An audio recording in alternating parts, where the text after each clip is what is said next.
ഒരു first form of expression music എന്ന് പറഞ്ഞ് തുടങ്ങിയ സ്ഥലത്ത് പിന്നീട് ഇത് ഓരോ ശാഖയിലോട്ട് തിരിയും. ഇപ്പോൾ ഡബ്ബിങ് ആയാലും അസിസ്റ്റന്റ് ഡയറക്ഷൻ ആയാലും ആക്ടിങ് ആയാലും അല്ലെങ്കിൽ തിയേറ്റർ ആയാലും അല്ലെങ്കിൽ എഡ്യൂക്കേറ്റർ ആയിട്ട് നിൽക്കുമ്പോഴായാലും ഒക്കെ ഇതെല്ലാം ഒരു സെയിം റൂട്ട്സിൽ നിന്ന് വരുന്നതായിട്ടാണ് എനിക്ക് തോന്നുന്നത്. അപ്പോൾ ഇത് മ്യൂസിക് ചിലപ്പോൾ ഒരു ആക്ടിങ്ങിന് ഹെൽപ്പ് ചെയ്യുന്നുണ്ടാവും, ആക്ടിങ് ചിലപ്പോൾ ഡബ്ബിങ്ങിന് ഹെൽപ്പ് ചെയ്യുന്നുണ്ടാവും. ഇതൊക്കെ പരസ്പരം കോംപ്ലിമെൻ്റ് ചെയ്തുകൊണ്ടിരിക്കുന്ന ഒരു ആസ് എൻ ഇൻഡിവിജ്വൽ ഇത് എൻ്റെ കയ്യിൽ നിന്ന് തന്നെ വരുന്നതാണ്. ഇതൊരു കോയിൻ്റെ ഡിഫറെൻറ്റ് സൈഡ്സ് ആയിട്ട് മാത്രമാണ് നമ്മൾ കാണുന്നത്. അപ്പോൾ ഇത് ഒരു ഒറ്റ റൂട്ടും തന്നെയാണ് ഞാൻ വിചാരിക്കുന്നത്. അപ്പം നമുക്ക് എക്സ്പെരിമെൻ്റ് ചെയ്യാൻ ഇഷ്ടമുള്ള മേഖല, എക്സ്പ്ലോർ ചെയ്യാൻ ഇഷ്ടമുള്ള മേഖല, ടേസ്റ്റ് ചെയ്യാൻ ഇഷ്ടമുള്ള മേഖല, ഇതൊക്കെയായിട്ട് ജീവിതത്തിന് എന്തെങ്കിലും ഒരു ക്യൂരിയോസിറ്റി എപ്പോഴും ഉണ്ടായിക്കൊണ്ടേയിരിക്കണമെന്നല്ലോ. അപ്പം അങ്ങനെ ചെയ്യുന്ന അതൊരു ഭാരമായിട്ടോ അങ്ങനെ ഒരു ടാഞ്ചിബിലിറ്റി അങ്ങനത്തെ ഇത് മെയിൻറ്റെയിൻ ചെയ്യാനുള്ളൊരു ബുദ്ധിമുട്ടില്ല. ഇതൊക്കെ ആഗ്രഹങ്ങളുള്ള സാധനങ്ങൾ സ്വാഭാവികമായിട്ടും വളരെ ഓർഗാനിക് ആയിട്ടും ചെയ്യുന്ന ഒരു പണി. അങ്ങനെ തന്നെയാണ് ആക്ച്വലി. ഇതൊരു അത് ചെയ്യുമ്പോൾ ഇത് ചെയ്യുന്നത് അങ്ങനെയല്ല. അത് കിട്ടിയാൽ ഓക്കെ അത് ചെയ്യാൻ ഭയങ്കര ക്യൂരിയോസിറ്റി. ആദ്യമായിട്ട് ഈ കൽക്കട്ടയിൽ പഠിക്കുന്ന കാലത്ത് ഈ അനിമേഷൻ സിനിമകൾ ഡബ് ചെയ്യാനായിട്ട് വിളിക്കുമായിരുന്നു ഇൻസ്റ്റിറ്റ്യൂട്ടിലെ കുട്ടികൾ താല്പര്യം ഉണ്ടെങ്കിൽ. അപ്പം ഈ പറഞ്ഞ ഡയലോഗ്സ് അല്ലാതെ കുറേ സൗണ്ടുകളൊക്കെ അറിയാലോ, മറ്റേ കാർട്ടൂൺ സാധനങ്ങളൊക്കെ അതിന് പോയ കുഞ്ഞ് കാശും കിട്ടും. അപ്പം നമ്മളിൽ വേറെ വരുമാനമൊന്നും ഇല്ലാത്ത കാലഘട്ടം കൂടെയാണ്. അപ്പോൾ അത് ഭയങ്കര കൗതുകം ഉണ്ടാക്കിയ കാലമാണ്. ഭയങ്കര ട്വീക്കിങ് സൗണ്ട്സുകൾ ഉണ്ടാക്കുക, അങ്ങനത്തെ ക്യാരക്ടർ നോർമലി ഒരു സിനിമയിലെ ക്യാരക്ടർ സംസാരിക്കുന്ന പോലെയല്ല. അതെനിക്ക് പിന്നീട് ഫീൽ ചെയ്ത് ഡബിൾ ബാരൽ എന്ന് പറഞ്ഞ ലിജോ ജോസ് പലിശൻ്റെ പടത്തിൽ ഒരു ക്യാരക്ടറിന് പാർവതി മേനോൻ ചെയ്ത ക്യാരക്ടറിന് ഫുള്ള് ഞാനാണ് ഡബ് ചെയ്തിരിക്കുന്നത്. അതിനകത്തെല്ലാം ഈ അച്ചടി ഭാഷ പോലത്തെ ഒരു ഭാഷയാണ് സംസാരിക്കുന്നത്. നീ പോടാ ബിസ്ക്കറ്റ് മോറ എന്നൊക്കെ പറഞ്ഞിട്ട് നമ്മൾ ഈ ബാലരമയിലും ഇതിലുമൊക്കെ വായിക്കുന്ന ഒരു കാർട്ടൂണിസ്റ്റിക് ഭാഷയാണ്.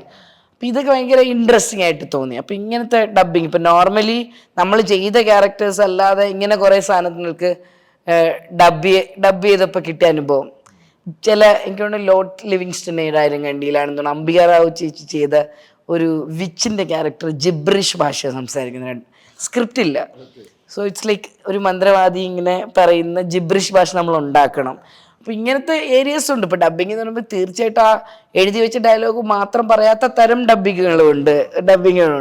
പിന്നെ അസിസ്റ്റന്റ് ഡയറക്ടർ ആവുന്ന സമയത്തും അത് വേറൊരു റോളാണ്. അപ്പം ചിലപ്പം എനിക്ക് തോന്നുന്നു ഒരു മനുഷ്യൻ, ഇപ്പോൾ ഒരാൾ ഒരു സിംഗറാണ്, ഇപ്പം ഞാൻ ഓക്കെ പാട്ട് പാടുന്ന ആളാണ്. ആസ് എ ഹ്യൂമൻ ബീയിങ് ചിലപ്പം നമ്മുടെ പല ഏരിയാസിലും വേറെ നമുക്ക് താല്പര്യം ഉണ്ടാവും. ഒരു ഗ്രൂപ്പിനോട് ചേർന്ന് നിന്ന് പ്രവർത്തിക്കുന്ന ഗ്രൂപ്പ് ആക്ടിവിറ്റീസിൽ നമ്മൾ എക്സൽ ചെയ്യുന്നുണ്ടാവും, അല്ലെങ്കിൽ നമുക്ക് താല്പര്യം ഉണ്ടാവും. പിന്നെ അസിസ്റ്റന്റ് ഡയറക്ടർ ആകുമ്പോൾ ഭയങ്കര ഓരോ അസിസ്റ്റന്റ് ഡയറക്ടേഴ്സിന് ഓരോ പണിയായിരിക്കുമല്ലോ. ചിലർ കണ്ടിന്യൂറ്റി നോക്കലായിരിക്കും, ചിലർ കോസ്റ്റ്യൂം ആയിരിക്കും, ചിലർക്ക് എനിക്ക് നീലാസിൻ്റെ സമയത്ത് എനിക്ക് ഇപ്പോഴും ഓർമ്മയുണ്ട്, തൃശ്ശൂർ എഞ്ചിനീയറിംഗ് കോളേജിലൊക്കെ ഷൂട്ട് നടക്കുമ്പോൾ കുട്ടികൾ പഠിക്കുന്ന ക്ലാസ്സുള്ള കാലഘട്ടം കൂടെയാണ്. അവിടുത്തെ ക്രൗഡ് കൺട്രോളിങ് ആയിരുന്നു എൻ്റെ പണി ആക്ച്വലി. അപ്പോൾ ഒരു സൈഡിൽ നമ്മുടെ ഷോട്ട് എടുക്കുന്ന സ്ഥലം ക്ലിയർ ചെയ്ത് അവിടെ ക്രൗഡ് കൺട്രോൾ ചെയ്ത് നിൽക്കുന്നത്. പിന്നെ അതുപോലെ ആ നായികയായിട്ട് അഭിനയിച്ച കുട്ടി out of state north east എന്നുള്ള കുട്ടിയായിരുന്നു. അപ്പോൾ അവരുടെ ഡയലോഗ് ട്രാൻസ്ലേഷൻ അത് പഠിക്കാനുള്ള സഹായമൊക്കെയായിരുന്നു. അതായിരുന്നു എൻ്റെ മെയിൻ പണി അതിനകത്ത്. അപ്പോൾ നമ്മൾ നോക്കുമ്പോൾ ഓക്കെ അങ്ങനെ ഒരു ജോലിയാണ് നമ്മൾ ഏറ്റെടുക്കുന്നത്. It's A new thing. അപ്പോൾ എന്നെ സംബന്ധിച്ചിടത്തോളം ഇപ്പോൾ തിയേറ്റർ ചെയ്ത സമയത്തും അതിനകത്ത് അഭിനയിക്കുക മാത്രമല്ല ചെയ്ത്. എനിക്ക് തോന്നുന്നു ആ ക്യാരക്ടറിന് എന്നെ വിളിച്ച് തന്നെ ഈ ലോകധർമ്മിയുടെ കാളി എന്ന് പറഞ്ഞ ആ പ്രൊഡക്ഷനിൽ ചന്ദ്രസുമാഷ് ഡയറക്റ്റ് ചെയ്ത ഇതിലാണ് വർക്ക് ചെയ്തത്. അപ്പോൾ അതിനകത്ത് ഈ കൂളി ക്യാരക്ടർ വിളിക്കാൻ തന്നെ ആ ക്യാരക്ടർ ലൈവായിട്ട് 7-8 പാട്ടുകൾ വേദിയിൽ പാടുന്നുണ്ട്. പിന്നെ പാരിസ് ചന്ദ്രേട്ടനാണ് എൻ്റെ മ്യൂസിക്. അപ്പോൾ ഈ പറഞ്ഞ പോലെ വളരെ സീനിയർ ആയിട്ടുള്ള മനുഷ്യരാണ് അതിനകത്ത് വർക്ക് ചെയ്യുന്ന ആൾക്കാർ. അപ്പോൾ ആ സമയത്ത് എന്നെ സംബന്ധിച്ചുള്ള അതൊരു എക്സ്പീരിയൻസും കൂടിയായിരുന്നു. നാടകം ചെയ്യുന്നൊരു നാടക നടി മാത്രമല്ലായിരുന്നു, മ്യൂസിഷ്യനായിരുന്നു.